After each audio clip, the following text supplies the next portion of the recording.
I'm telling you that what I'm preaching to you, we're seeing fulfillment of prophecy that is astounding. And back in the 70s, when I sat and heard preachers, they used to preach about this stuff, and we live with an expectancy. But now, nobody really is looking for Jesus to come. For most of you, this sermon won't get past the parking lot. We really don't believe he's coming back, but you must understand there's more prophecies about his second coming. The first coming was in Bethlehem, the old little town of Bethlehem, but the second coming is going to happen. And the rapture is not the second coming. The rapture is the rapture, the catching away of the church. Immediately when that happens, we go into the great tribulation. We don't, you do. I'll be in heaven at a rewards banquet called the marriage supper of the Lamb. And the world will go in chaos. America will go in chaos. You're going to get what you wanted. There will be no churches and no pastors preaching the truth. They'll all be gone. And some of you are going to be calling my cell phone. I'm not going to answer.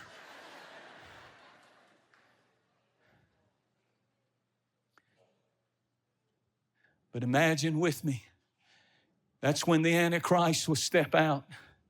That's when he will create one currency. We already see it happening. One government and one faith.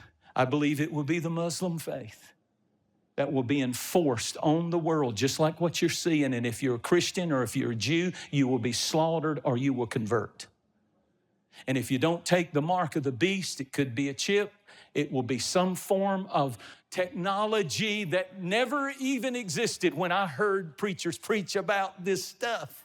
And here we are, and we're seeing it, and it's happening rapid. Boom, boom, boom, boom, boom. And yet, Jesus said, don't worry, I'm not coming back when they're looking for it. There's gonna be a generation that will see the tree come back to life, Israel, and they won't even be awake then. They'll know I'm coming, but they'll be asleep. And the bridegroom cries out at midnight. And the Bible said 5 were not ready. And 5 were ready. Listen to me.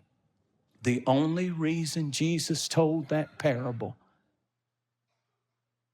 was because he wanted us to know it is possible to think that you are ready for the rapture and not really be ready. There's no other reason that parable's in there. He's warning us, you must be ready. And as pastor of this church, I feel compelled to cry out, Jesus is coming.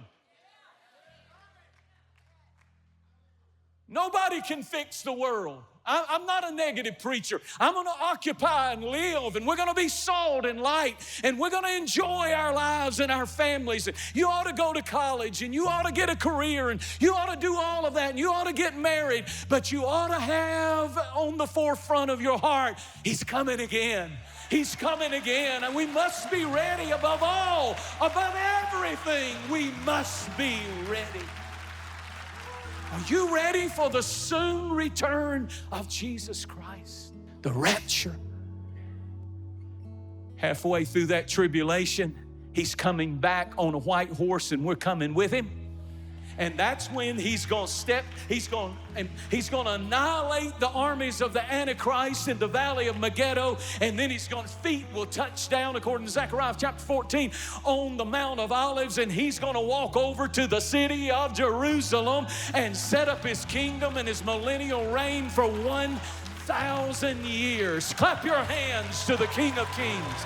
Clap your hands to the Lord of Lords. He shall reign, and of his kingdom there shall be no end. Thank you so much for watching. Make sure that you subscribe to our channel so that you can get notifications on new posts and live streams. Be sure to share this video with a friend. You never know how you can send the Word of God right when somebody needs to hear it. And you can use your social influence for good, for the glory of God.